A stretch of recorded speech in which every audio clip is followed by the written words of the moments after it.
कैसा अनोखा तेरा प्यार है, लाया है मुझको जो यहाँ।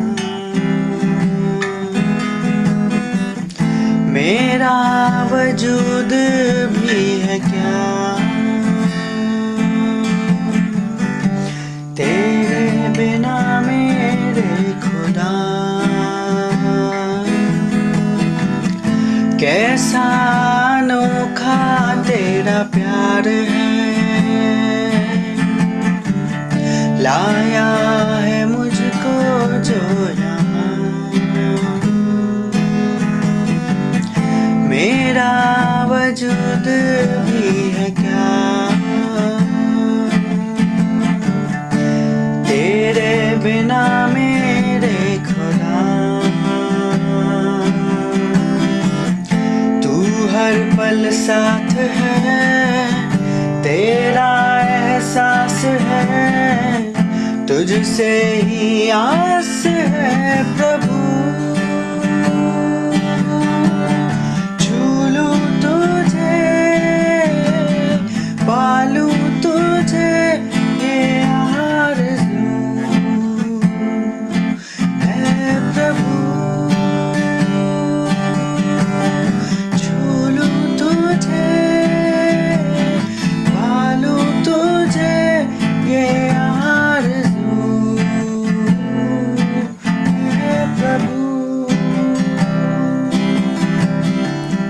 हर लम्हा तुझ में ही हो, हर पल तेरे ही संग हो यीशु, यीशु। हर पल तेरे ही संग हो यीशु, यीशु। हर लम्हा तुझ में ही हो, हर पल तेरे ही संग हो यीशु, यीशु। हर पल तेरे ही संग हो यीशु। तुझसे ये दुआ है मेरी, महिमा मैं करूं तेरी। तुझसे ये दुआ है मेरी, महिमा करूं तेरी। तू हर पल साथ है, तेरा एहसास है, तुझसे ही आस है प्रभु। छू लूं तुझे, पालूं तुझे, ये आरज़ू है प्रभु। छू लूं तुझे, पालूं तुझे, ये आरज़ू है प्रभु। करता है मुझसे प्यार तू, है मेरे कितने पास तू यीशु, यीशु। है मेरे कितने पास तू यीशु। करता है मुझसे प्यार तू, है मेरे कितने पास तू यीशु, यीशु। है मेरे कितने पास तू यीशु, यीशु। तस्वीर मेरी है बनी, हाथों में तेरे मसीह।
हर पल साथ है, तेरा एहसास है, तुझसे ही आस है प्रभु। छू लूं तुझे, पालूं तुझे, ये आरज़ू है प्रभु। छू लूं तुझे, पालूं तुझे, ये आरज़ू है प्रभु। शालोम शालोम और शालोम। सचमुच में यही हमारी एक आस है कि हम उसको हर समय छूते रहें, हर समय उसके पास रहें, और वही हमारी आस है। सच में प्रभु का धन्यवाद हो। और हम लोग जिस तरह से प्रेरितों के काम के अनुसार पौलुस के जीवन के द्वारा हम इन दिनों में बहुत कुछ सीख रहे हैं। पौलुस एक इकलौता व्यक्ति जिससे कि हम बहुत कुछ सीख सकते हैं, और हम आज उसी में और आगे बढ़ेंगे, ताकि पौलुस के द्वारा एक बहुत बड़ी जागृति हम देखते हैं पूरी कलीसिया में, उस समय हुई पहली शताब्दी में, और आज भी परमेश्वर का आत्मा पौलुस जैसे लोगों को खोज रहा है। तो आज हम और आगे पौलुस के बारे में देखेंगे, और आज आराधना रेड्डी हमारे साथ हैं, और वो हमें बताएंगी आगे कि पौलुस के द्वारा किस प्रकार से क्या हम सीख सकते हैं कि एक बड़ी जागृति जो है हमारे इस देश में, हमारे परिवार में, हमारे हर जगह पर आ सके। आराधना। सभी को शालोम। Thank you aunty.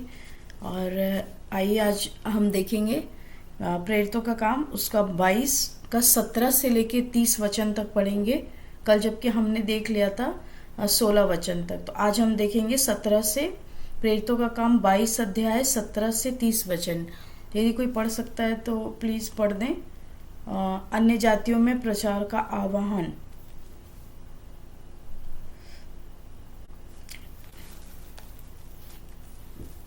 ठीक है, आगे मैं पढ़ती हूँ। जब मैं फिर यरूशलेम में आकर मंदिर में प्रार्थना कर रहा था तो बेसुध हो गया, और उसको देखा कि वह मुझसे कहता है, जल्दी करके यरूशलेम से झट निकल जा, क्योंकि वे मेरे विषय में तेरी गवाही न मानेंगे। मैंने कहा, हे प्रभु, वे तो आप जानते हैं कि मैं तुझ पर विश्वास करने वालों को बंदी गृह में डालता और जगह जगह आराधनालय में पिटवाता था। जब तेरे गवाह स्तिफनुस का लहू बहाया जा रहा था, तब मैं भी वहां खड़ा था और इस बात में सहमत था, और उसके घातकों के कपड़ों की रखवाली करता था। और उसने मुझसे कहा, चला जा, क्योंकि मैं तुझे अन्य जातियों के पास दूर दूर भेजूंगा। वे इस बात तक तो उसकी सुनते रहे, तब ऊंचे शब्द से चिल्लाए, ऐसे मनुष्य का अंत करो, उसका जीवित रहना उचित नहीं। जब वे चिल्लाते और कपड़े फेंकते और आकाश में धूल उड़ाते थे, तो पलटन के सरदार ने कहा, इसे गढ़ में ले जाओ और कोड़े मारकर जांचो कि मैं जानूं कि किस कारण उसके विरोध में ऐसा चिल्ला रहे। जब उन्होंने उसे तस्मों से बांधा तो पौलुस ने उस सूबेदार से जो पास खड़ा था कहा, क्या यह उचित है कि तुम एक रोमी मनुष्य को, और वह भी बिना दोषी ठहराए हुए, कोड़े मारो? सूबेदार ने यह सुनकर पलटन के सरदार के पास जाकर कहा, तू ये क्या करता है? यह तो रोमी मनुष्य है। तब पलटन के सरदार ने उसके पास आकर कहा, मुझे बता, क्या तू रोमी है? उसने कहा, हाँ। ये सुनकर पलटन के सरदार ने कहा, मैंने रोमी होने का पद बहुत रुपए देकर पाया है। पौलुस ने कहा, मैं तो जन्म से ही रोमी हूँ। तब लोग जो उसे जांचने पर थे, वे तुरंत उसके पास से हट गए, और पलटन का सरदार भी यह जानकर कि यह रोमी है और मैंने उसे बांधा है, डर गया। दूसरे दिन उसने ठीक ठीक जानने की इच्छा से यहूदी उस पर दोष क्यों लगाते हैं, उसके बंधन खोल दिए और प्रधान याजकों और सारी महासभा को इकट्ठी होने की आज्ञा दी और पौलुस को नीचे ले जाकर उनके सामने खड़ा कर दिया। तो हम देखते हैं यहाँ पे कि पौलुस जो है वो अपनी गवाही देने के लिए यहाँ पर है। अगर हम स्टार्टिंग में हमने कल जिस तरह से पढ़ा था 22 अध्याय का स्टार्टिंग से, वहाँ पे भीड़ के सामने पौलुस जो है अपना गवाही देता है यहाँ पे कि वो किस प्रकार से प्रभु के पास आया और किस प्रकार से प्रभु ने उसके जीवन में परिवर्तन किया और वो कैसा था और वो अभी कैसा है। और वो ये बात जो है यहूदी महासभा के सामने इस बात को वो कह रहा है। और हमने कल देख लिया था कि वो कहाँ तक मतलब किस प्रकार से परमेश्वर प्रभु यीशु मसीह ने उसे दर्शन दिया। अब वो यहाँ पे आगे बताता है, आगे उसकी गवाही यहाँ पे कंटिन्यू है कि जब मैं फिर यरूशलेम में आकर मंदिर में प्रार्थना कर रहा था। तो अभी हम यहाँ पे देखते हैं कि ये जो फिर वर्ड आया है ये पहले भी जो है पौलुस जो है वो मंदिर में जाया करता था, लेकिन पहले जब वो जाया करता था तब वो जैसे कि हम देखते कि वो कल बता रहे थे मिनेया दीदी कि वो गमलीएल के पैरों के पास बैठकर वो सीखता था। मतलब वो एक जन्म से यहूदी था, वो तब भी परमेश्वर को जानता था लेकिन वो यीशु मसीह को नहीं जानता था और वो तब भी मंदिर में आया करता था। लेकिन अब जो है वो प्रभु को जानकर मतलब प्रभु यीशु मसीह का दर्शन पाकर वो मंदिर में आके यहाँ पे लिखा है कि वो यरूशलेम में आकर प्रार्थना कर रहा था मंदिर में। और वो ये तब ये फिर वर्ड जो है मैं कल जब पढ़ रही थी तो ये पहले भी आता था इसका मतलब, और अभी भी वो मंदिर में आके प्रार्थना कर रहा। और जब वो मंदिर में आके प्रार्थना कर रहा है तो यहाँ पे देखते कुछ चीजें हुई। वो बेसुध हो गया और उसने देखा कि वह मुझसे कहता है, मतलब यीशु मसीह उसे कुछ बात कर रहे। जब वो उसका जीवन पहले एक अलग जीवन था, मसीही लोगों को सताने का जीवन था, विरोध करता था मसीह लोग का। लेकिन अब जो है वो जब प्रभु को जान गया है तो वो जो यहाँ पर प्रार्थना कर रहा है आके, मतलब हम ये देख सकते हैं यहाँ पे कि वो क्या प्रार्थना कर रहा होगा। वो अपने जीवन के डायरेक्शन के लिए प्रार्थना कर रहा होगा ना, कि मतलब प्रभु यीशु मसीह ने उसको क्यों चुना और किस प्रकार से प्रभु ने उसको चुना और क्या प्रभु उसके जीवन से चाहते हैं। क्योंकि ये जो यहाँ पे गवाही दे रहा है ये बहुत साल पहले शायद इस बात को जो दर्शन उसको मिला होगा, ये शायद 17-18 या ऑलमोस्ट 20 ईयर्स पुरानी बात जो है वो यहाँ यहूदियों के सामने कह रहा है। एग्जैक्टली मुझे साल का नहीं पता है, लेकिन ये अपने जीवन वो पूरा हमने देखा कि प्रेरितों के काम में कि वो उनकी मिनिस्ट्री और किस प्रकार से वो लोग प्रभु का काम करके आ रहे हैं। और यहाँ पे ये आखिरी में वो अपनी गवाही यहूदियों के सामने दे रहे। तो ये बहुत साल पुरानी बात को वो यहाँ पे गवाही को यहाँ पे दे रहे। और यदि हम अगर ऊपर देखें 15 वचन में तो यहाँ पे लिखा है, क्योंकि तू उसकी ओर से सब मनुष्यों के सामने उन बातों का गवाह होगा जो तूने देखी और सुनी है। तो हम देखते हैं कि जो हनन्याह है जिसने पौलुस के लिए प्रार्थना किया था, वो ऑलरेडी पौलुस के बारे में यहाँ पे एक भविष्यवाणी दे रहा है कि तू जो है वो गवाह होगा। क्या गवाह होगा? कि तू उस सब मनुष्यों के सामने उन बातों का गवाह होगा जो तूने देखी और तूने सुनी है। तो हम यहाँ पे देखते हैं कि पौलुस की गवाही जो है यहाँ पे, वो जो ऑलरेडी उसके बारे में भविष्यवाणी हो गई है कि तेरा पर्पस यही है कि तू जाएगा और तू ये काम भी करेगा जो ये इस समय यहाँ पे पौलुस कर रहा है, और तू गवाही देगा लोगों के सामने जो तूने देखा है और जो तूने सुना है प्रभु के बारे में। तो हम देखते वो बात को यहाँ पे पौलुस कर रहे। और लिखा है कि और उसको देखा कि वह मुझसे कहता है, जल्दी करके यरूशलेम से झट निकल जा, क्योंकि वे मेरे विषय में तेरी गवाही न मानेगा। और ये पौलुस का और प्रभु यीशु मसीह का आपस में बातचीत हो रहा है। और यहाँ पे प्रभु यीशु मसीह उससे कह रहे हैं कि तू यहाँ से निकल जा, क्योंकि ये तेरी गवाही को नहीं मानेंगे मेरे विषय में। लेकिन पौलुस आगे एक बात कहता है 19 वचन में, मैंने कहा कि हे प्रभु, वे तो आप जानते हैं कि मैं तुझ पर विश्वास करने वालों को बंदीगृह में डालता और जगह जगह आराधनालय में पिटवाता था। जब वे तेरे गवाह स्तिफनुस का लहू बहाया जा रहा था, मैं भी वहां खड़ा था और इस बात में सहमत था और उसके घातकों के कपड़ों की रखवाली करता। तो हम यहाँ पे देखते दोनों बात कर रहे हैं कि प्रभु कह रहे हैं कि तू यहाँ से निकल जा यरूशलेम से, क्योंकि वे तेरी गवाही नहीं मानेंगे। लेकिन पौलुस कहता है कि प्रभु आपको तो मालूम है कि वो लोग मेरे बारे में जानते हैं कि मैं भी विरोधी था, मैं भी जो है उनको सताता था, बंदीगृह में डालता था। लेकिन अब मैं बदल गया हूँ और अब जो है वो मुझे देख के समझ जाएंगे कि प्रभु का दर्शन मुझे मिला है और प्रभु जो है मुझे भी जो है इस बात के लिए चुना है। तो हम देखते हैं ऐसा लगता है कि पौलुस जो है प्रभु यीशु मसीह को यहाँ पे कन्विंस करने की कोशिश कर रहा है कि प्रभु आपको मालूम है कि वो लोग जानते हैं इस बात को, तो मुझे यहाँ से जाने की क्या जरूरत है। लेकिन यहाँ पे 21 वचन में अगर हम देखें तो लिखा है, उसने मुझसे कहा चला जा।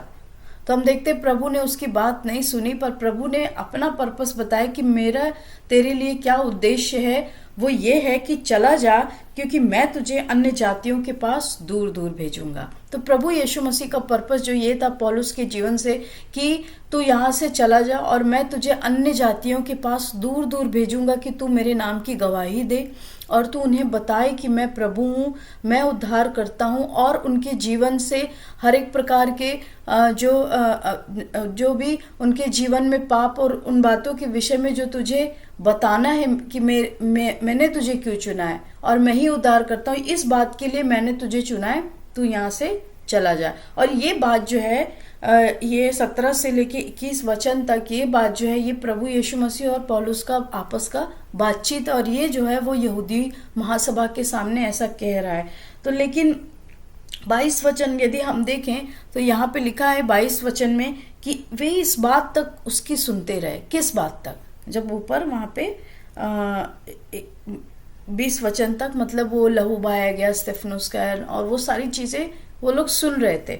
और हम देखते हैं आगे जैसे ही लिखा है 22 में कि वे इस बात तक उसकी सुनते रहे, तब ऊंचे शब्द से चिल्लाए, ऐसे मनुष्य का अंत करो, उसका जीवित रहना उचित नहीं। जब पौलुस यहाँ पे अन्य जातियों की बात करता है कि प्रभु ने उसे अन्य जातियों के लिए चुना है, वो उसने ये चुनाव नहीं किया है, पर परमेश्वर ने ऑलरेडी उसको ये बात, जब वो उद्धार पाके मंदिर में प्रार्थना कर रहा था, तभी परमेश्वर ने उसे बता दिया था कि तुझे अन्य जातियों के बीच में मैं भेजूंगा, यहाँ पे तेरी ये लोग सुनेंगे नहीं, तू यहाँ से चला जाए। इसलिए वो चला गया था।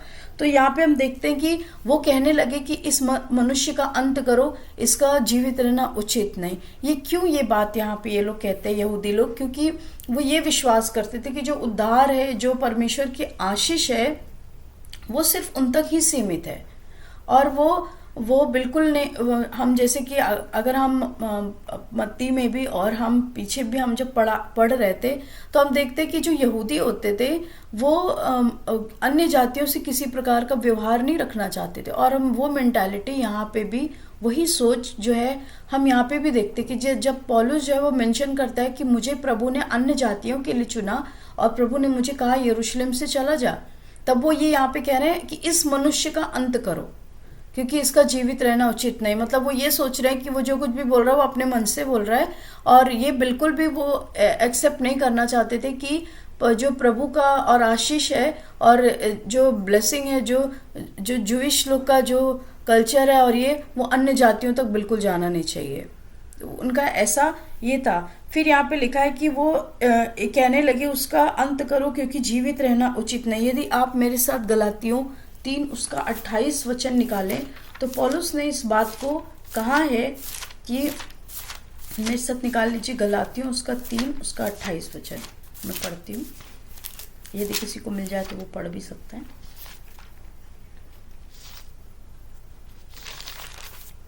गलातियों 3 उसका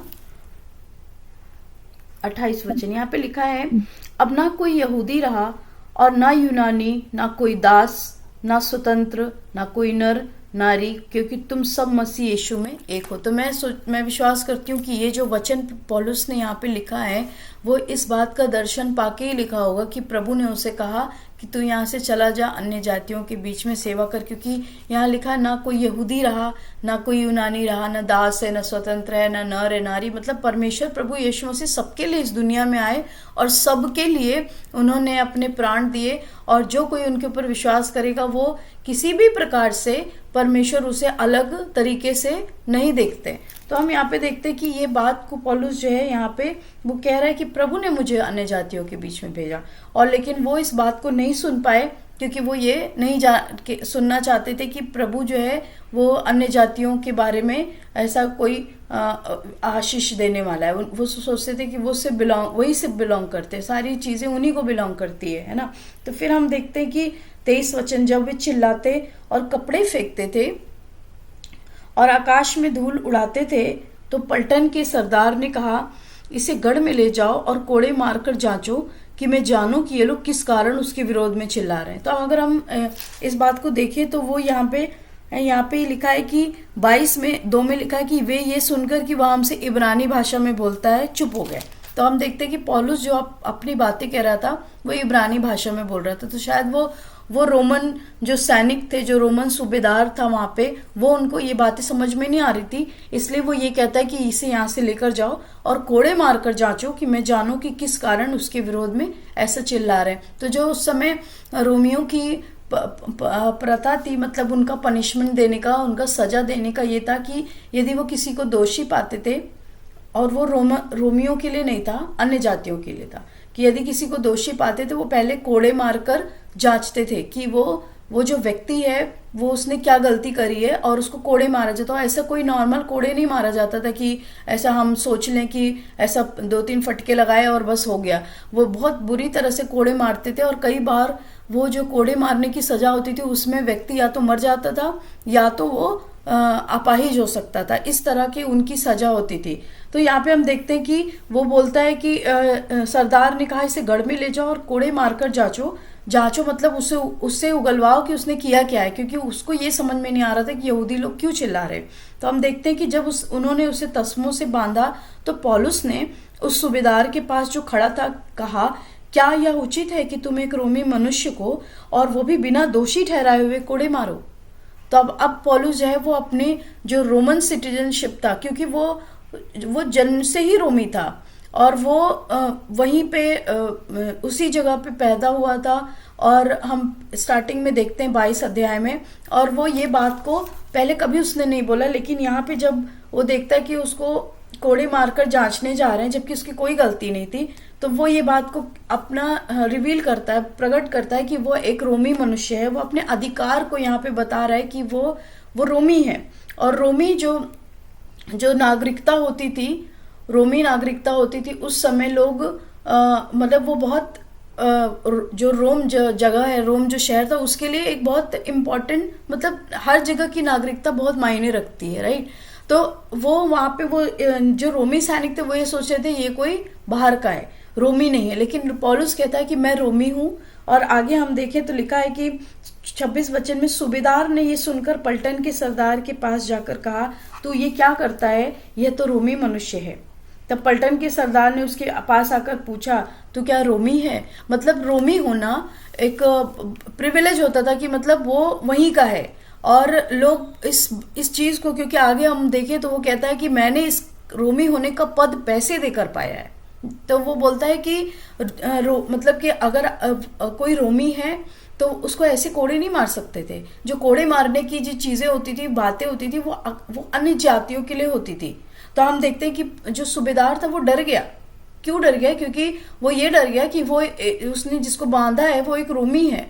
क्योंकि सूबेदार स्वयं रोमी नहीं था, बट वो उसने पैसे देकर वो चीज को खरीदा था, उस सिटीजनशिप को खरीदा था। लेकिन ये तो वो देखता है कि पौलुस जो है वो खुद रोमी है। तो हम देखते हैं कि यहाँ पे कहता है 28 वचन में, ये सुनकर पलटन के सरदार ने कहा, मैंने रोमी होने का पद बहुत रुपए देकर पाया है। पौलुस ने कहा, मैं तो जन्म से रोमी हूं। तब जो लोग उसको जांचने पर थे वे तुरंत उसके पास से हट गए, और पलटन के सरदार भी ये जानकर कि वो रोमी है वो डर गया। तो हम देखते हैं यहाँ पे कि पौलुस अपने नागरिकता को, कि वो रोमी है, यहाँ पे रिवील कर रहा है। तो हम इसके पहले उसने शायद कभी नहीं ये बात को बोला होगा, लेकिन ये बात उसका बचाव करता है, क्योंकि उसको कोड़े मारने पे थे और उसको जो कोड़े मारते तो उसका बहुत हानि हो सकता था, उसको शारीरिक रूप से बहुत तकलीफ हो सकता था। वो इस बात से डरता नहीं था, मैं सोचती हूँ, लेकिन क्योंकि उसके पहले भी उसको बांधा गया था, 21 अध्याय में हम देखें। लेकिन यहाँ पे वो ये चीज को कि वो रोमी है और उसको इस बात को प्रकट करना था, क्योंकि वो नहीं चाहता था कि अननेसेसरी वो लोग उसको मारे, क्योंकि उसने कुछ गलत नहीं किया था। और फिर हम देखते कि इस बात का उसने अपने पद को उसने वहां पे बताया। तो हम देखते कि ये प्रभु की ओर से हुआ कि उसने, प्रभु यीशु मसीह ने उसके इस रोमी होने को भी यूज किया ताकि वो परमेश्वर के वचन को, यानी कि गवाही को वो पूरी तरह से बताए। हो सकता है कि अगर उसको मारते और बहुत बुरी तरह मारते, जैसे मैंने आपको बताया कि उस समय की ये तरीका था पनिशमेंट देने का कि बहुत ज़्यादा मारते थे, और वो इस तरह मारते थे कि वो इंसान या तो मर जाता या तो फिर वो हमेशा के लिए अपाहिज हो सकता था। तो अब यहाँ पे देखते कि इस बात को उसने यूज किया।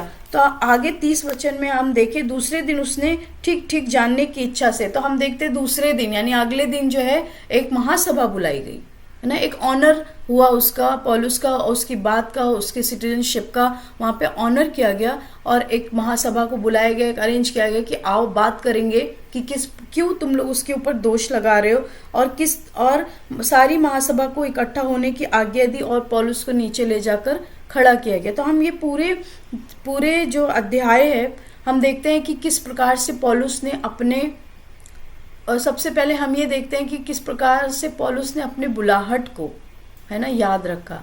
प्रभु ने उसे यरूशलेम से बाहर निकलने की आज्ञा दी, वो गया, उसने सुसमाचार प्रचार किया। ये आखिरी की जर्नी है पौलुस की। फिर हम देखते हैं कि वो ये बात को, जो कि सालों पहले प्रभु ने उससे दर्शन में कहा था कि तू यहाँ से चला जा, तू अन्य जातियों के बीच में मेरा गवाह होगा। फिर वो, और इसके पहले जब हनन्याह ने उसके विषय में ये गवाही दी थी कि उसके विषय में ये भविष्यवाणी की तू गवाह होगा। तो इन बातों को हम अगर एक साथ लाएं तो हम देखते हैं कि जो पौलुस की बुलाहट है वो अपने बुलाहट के अनुसार किस प्रकार से कार्य कर रहा है। और अंत तक यहाँ पे हम देखते हैं कि आखिर में वो यहूदियों के सामने खड़ा होकर अपने सारी बातों का, अपनी गवाही का, अपने जीवन के परिवर्तन का वर्णन कर रहा है। तो हम ये देखते हैं कि वो यहाँ पे प्रभु किस तरह से प्रभु यीशु मसीह के जो उसके जीवन में कार्य है, उसकी गवाही वो उसके जीवन में कितना एक प्रभावपूर्ण है, और वो उस चीज़ को यहाँ पे यूज़ कर रहा है कि लोग जाने कि प्रभु यीशु मसीह है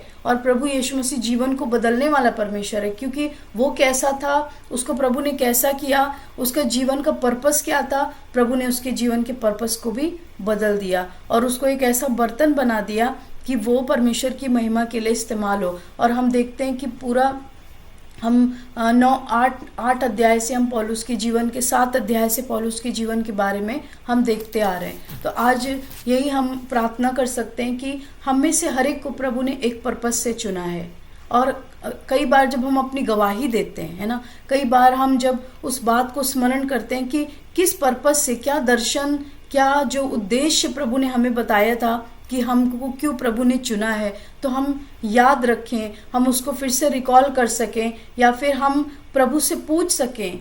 कई बार बहुत सारी चीज़ें होती जिसकी वजह से हम ऐसे तो जा रहे होते पर हम कई बार ऐसे चले जाते या कई बार हम ऐसे चले जाते, पर प्रभु चाहता है इस अध्याय से, हाँ, कि प्रभु कि जिस तरह से पौलुस जो है वो उस बात को बता रहा है कि प्रभु ने मुझे क्या बोला था स्टार्टिंग में, जब मैं यरूशलेम में आकर प्रार्थना कर रहा था, और आज मैं तुम्हारे सामने खड़ा हूँ और मैं वही बात को कह रहा हूँ। तो जिस पर्पस से प्रभु ने चुना वो पर्पस को यहाँ पर हम पूरा होते हुए देख रहे हैं कि गवाही देगा तो वो गवाही दे रहा है, वो अपने जीवन का वर्णन कर रहा है। तो आइए हम प्रार्थना करें कि परमेश्वर जिस पर्पस के लिए आपने हमें चुना है ना, आज हम पूरे दिन उस चीज़ को हम सोच सकते हैं कि क्या हम उस पर्पस के, उस उद्देश्य के अनुसार हम चल रहे हैं, या फिर हम फिर प्रभु से कह सकते हैं कि प्रभु आप हम पर रिवील करिए कि मुझे आपके राज्य के विस्तार के लिए और क्या करना है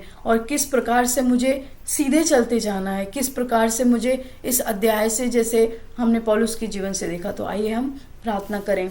प्रभु यीशु मसीह, हम आपको धन्यवाद देते हैं आज के दिन के लिए, पौलुस के जीवन से। प्रभु, जब आपने हमें इस बात को सिखाया परमेश्वर की, जब हनन्याह ने उसके विषय में ये कहा, प्रार्थना किया कि तू गवाह होगा, तू गवाही देगा कि तूने जो देखा है, तूने जो सुना है, वो इन बातों को तू उनको बताएगा। और पौलुस यहाँ पे प्रभु यीशु मसीह महासभा के सामने खड़े होकर इस बात को कह रहे हैं। आज हम आपसे प्रार्थना करते हैं, हम लोग जितने यहाँ पर हैं, हमें से हर एक के जीवन के लिए जो उद्देश्य है आपका प्रभु, हम प्रार्थना करते हैं जब तक हम लोग इस पृथ्वी पर रहते हैं प्रभु, तब तक परमेश्वर हमें से हर एक के सामने हम उस निशाने की ओर दौड़ते चले जाएं जिसको पकड़ने के लिए प्रभु आपने हमको बुलाया है प्रभु जी। जो बातें पीछे छूट गई हैं उनको छोड़कर प्रभु हम बस उस निशाने की ओर दौड़े चले जाना चाहते हैं, जिस निशाने को पकड़ने के लिए आपने हमको चुना। आपने हमको उस अंधकार से निकाला परमेश्वर, और आपने हम पर अपने आप को रिवील किया कि मैं प्रभु हूँ, मैं तुम्हारा उद्धार करता हूँ, और आपने हमारे जीवन को बदला है प्रभु जी। हम प्रार्थना करते हैं परमेश्वर, चाहे गवाही हो या सुसमाचार सुनाना हो, कोई भी किस भी पर्पस से प्रभु आपने जिस भी पर्पस से चुना है परमेश्वर, हम प्रार्थना करते हैं परमेश्वर कि हम में से हर एक फिर से हम लोग उठकर खड़े होकर प्रभु हम उस कार्य को कर सकें प्रभु जी। और ज़्यादा परमेश्वर, और ज़्यादा हम उस निशाने को क्लियरली देखकर उसकी तरफ दौड़ें परमेश्वर। सारे डिस्ट्रैक्शंस जितने भी आते हैं हमारे रास्ते में, आज हम आपसे प्रार्थना करते हैं होली स्पिरिट आप हम में से हर एक की सहायता करें कि हम अपने प्रभु यीशु मसीह को देखकर दौड़ सकें और वही कर सकें जो प्रभु यीशु मसीह आपने हमसे कहे हैं और आप हमसे जो कह रहे हैं और जो कहते हैं प्रभु जी। हम ये प्रार्थना करते हैं, हम आपको धन्यवाद देते हैं प्रभु, आपको सारा आदर और महिमा देते हैं प्रभु यीशु के नाम से मांगते हैं, आमीन। आमीन आमीन। थैंक यू आराधना। सच में आज हम दिन भर इस बात को स्मरण करें कि कौन सी ऐसी बातें जो प्रभु ने आपसे पहले कही थी और कौन सी आज कह रहा है कि आपके जीवन का उद्देश्य क्या है, और वो अवश्य पूरी होंगी। हो सकता है कि किसी किसी के जीवन में प्रभु ने बहुत साल पहले किसी प्रभु के सेवक के द्वारा या अपने आप वचन पढ़ते हुए प्रभु ने आपसे कहा है कि मैंने तुम्हें इसलिए चुना है। उसको स्मरण करें और विश्वास करें कि वो बहुत साल भी बीत जाए परंतु प्रभु उस कार्य को पूरा करता है। और विशेष रूप से मैं आपसे कहना चाहती हूँ कि प्रभु ने इन दिनों में मध्यस्थता करने वालों के लिए कहा है कि वो मध्यस्थता करने वालों को खड़ा करेगा, और विशेष रूप से प्रभु ने कहा है कि वो स्त्रियों को खड़ा करेगा ताकि वो मध्यस्थता करने के लिए आगे आ जाएं और प्रभु की इस प्रकार से सेवा करें। और फिर एक बड़ी जागृति प्रभु यहाँ पर भेजने वाले हैं, और वो चीज जो प्रभु ने मुझसे कही है वो मैं आपके साथ बांटना चाहती हूँ, और वो अब समय आ गया है। सो आप कोई ऐसे मामूली लोग नहीं हो जो आज सुबह मेरे साथ ऐसे जुड़े हो। प्रभु हर एक को आ, आ, अपनी इच्छा के अनुसार इस्तेमाल करेगा, क्योंकि जो प्रभु का वचन है, जो उसने कह दिया वो करता जरूर है। तो आइए आज दिन भर इस बात पर हम मनन करें कि प्रभु मुझसे क्या चाहता है। हो सकता है कि पहले कभी ना कहा हो परंतु आज प्रभु आपको कह रहा है। हो सकता है प्रभु आपको स्मरण दिलाए कि आपको करना क्या है, उसी में परिश्रम करिए। यहाँ पर हम देखते हैं कि किस प्रकार से पौलुस के जीवन में था। सो मैं विश्वास करती हूँ कि आज का वचन आपको अंदर तक छू गया होगा। प्रभु का धन्यवाद हो। और एक विशेष बात मैं बताना चाहती हूँ, आज शाम को जो है वो दोपहर में 3 बजे से 4 बजे तक महिलाओं की मीटिंग होती है, जो कि दिल्ली की दिल्ली की बहनों के साथ हम करते हैं। सो उसमें अगर आप शामिल होना चाहते हैं तो मैं अभी आपको सबको वो भेजूंगी। आप लिंक आप लोग अवश्य जुड़ सकते हैं 3 से 4, और मेरे लिए प्रार्थना करते रहें। हाँ, इस पूरा मिनिस्ट्री के लिए प्रार्थना करते रहें, और आप लोग सबके सब मेरे साथ जुड़े हुए हैं, और जो कोई भी इस दर्शन को रखता है वो मेरे साथ जुड़ा है, और मैं उनका स्वागत हर दिन करती हूँ। सो प्रभु का धन्यवाद हो। प्रभु सबको सबको मैं आशीर्वाद देती हूँ, और जय मसीह की, जय जय मसीह मसीह की सबको। जय मसीह की आंटी जी। जय जय मसीह मसीह की, की जय दीदी। मसीह की, जय मसीह जय की मसीह आंटी, की सबको, जय जय जय मसीह मसीह की सब की। आंटी, बहनों को जय जय मसीह की सभी मसीह सभी मसीह। को। प्रभु का धन्यवाद हो। प्रभु की इच्छा आपके जीवन में पूरी हो। सो शालोम शालोम और शालोम।